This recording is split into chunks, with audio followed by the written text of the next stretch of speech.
ప్రియమైన సహోదర సహోదరీలారా, ఈరోజు మనం పరిశుద్ధ లేఖనాలలో ఒక అద్భుతమైన భాగాన్ని ధ్యానించబోతున్నాం.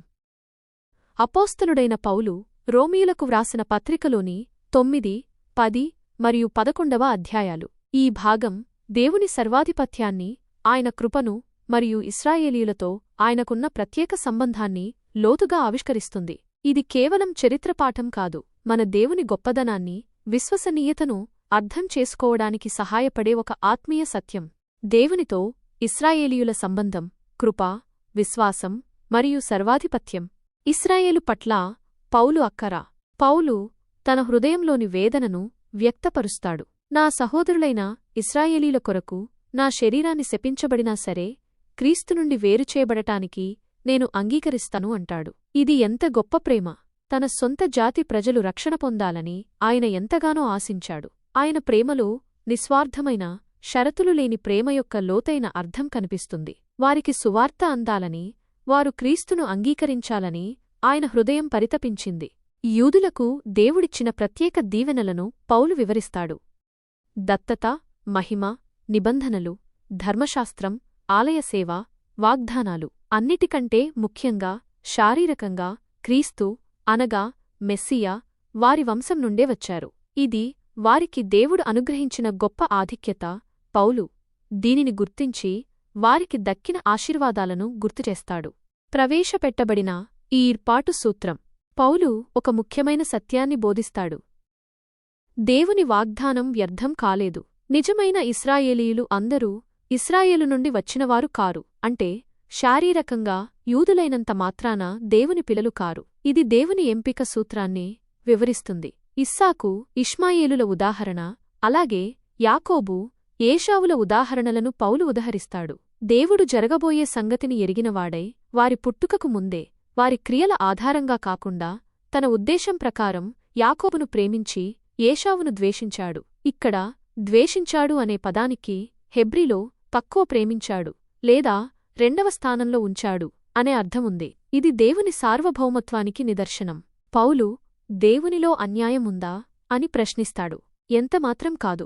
నేను ఎవని ఎడల కనికరపడెదనో వాని ఎడల కనికరపడెదను, ఎవని ఎడల జాలిపడెదనో వాని ఎడల జాలిపడెదను అని మోషేకు దేవుడు చెప్పిన మాటలను ఉదహరిస్తాడు. అలాగే ఫరో హృదయాన్ని దేవుడు కఠినం చేయడం ద్వారా తన శక్తిని లోకానికి చూపించాడు. ఇది దేవుని న్యాయం మరియు కృప రెండింటినీ తెలియజేస్తుంది. దేవునికి ఎవరిని కరుణించాలో, ఎవరిని కఠినం చేయాలో నిర్ణయించే హక్కు ఉంది. ఇక్కడ మనం దేవుని స్వేచ్ఛాయుతమైన సంకల్పం మరియు ఎంపిక చూస్తున్నాం. దేవుని సర్వాధిపత్యం వివరించబడింది. పౌలు కుమ్మరి, మట్టిపాత్రల ఉపమానాన్ని ఉపయోగిస్తాడు. కుమ్మరికి ఒకే ముద్దతో గౌరవానికి పాత్రలను, అగౌరవానికి పాత్రలను చేయడానికి హక్కు ఉన్నట్టే, దేవునికి కూడా తన కోపాన్ని చూపడానికి మరియు తన మహిమను ప్రకటించడానికి హక్కు ఉంది. ఇది దేవుని సార్వభౌమాధికారం. మనం దేవునిని ప్రశ్నించలేము, ఎందుకంటే మనం ఆయన సృష్టి. దేవుడు కోపాగ్నికి పాత్రమైన పాత్రల పట్ల దీర్ఘశాంతము వహించి వారిని నాశనానికి అప్పగించాడు.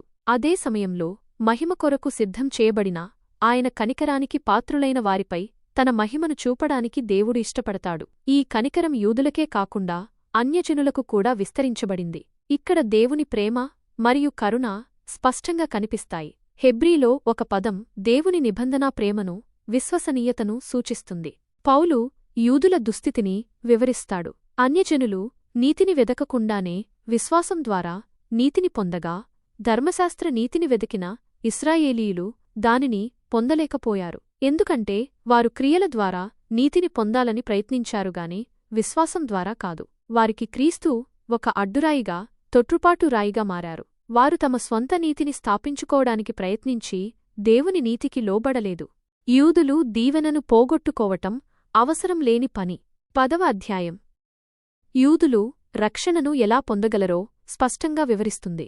మోషే నీతిని గురించి మాట్లాడుతూ, పౌలు క్రీస్తును క్రిందకు తీసుకురావడానికి ఎవరు ఆకాశానికి ఎక్కుతారు, లేదా క్రీస్తును మృతులలో నుండి లేపడానికి ఎవరు పాతాళ లోకానికి దిగుతారు అని ప్రశ్నిస్తాడు. రక్షణ మన క్రియల ద్వారా కాదు, దేవుడు చేసిన క్రియల ద్వారా వస్తుంది. ఇది మనకు సాధ్యంకాని పని. వాక్యం మనకు సమీపంలోనే ఉంది, మన నోట మరియు మన హృదయంలో ఉంది. ఇది విశ్వాసవాక్యం. మనం సువార్తను మన దగ్గరికి తీసుకురావాల్సిన అవసరం లేదు. అది ఇప్పటికే మనకు ఇవ్వబడింది. పౌలు రక్షణకు సంబంధించిన స్పష్టమైన సూత్రాన్ని ఇస్తాడు. నీ నోటితో యేసును ప్రభువని ఒప్పుకొని దేవుడు ఆయనను మృతులలో నుండి లేపెనని నీ హృదయంలో విశ్వసించినట్లయితే నీవు రక్షించబడతావు. ఇక్కడ ముఖ్యమైనవి నోటితో ఒప్పుకోవడం మరియు హృదయంతో విశ్వసించడం. ఇది కేవలం జ్ఞానం కాదు, హృదయపూర్వకమైన అంగీకారం.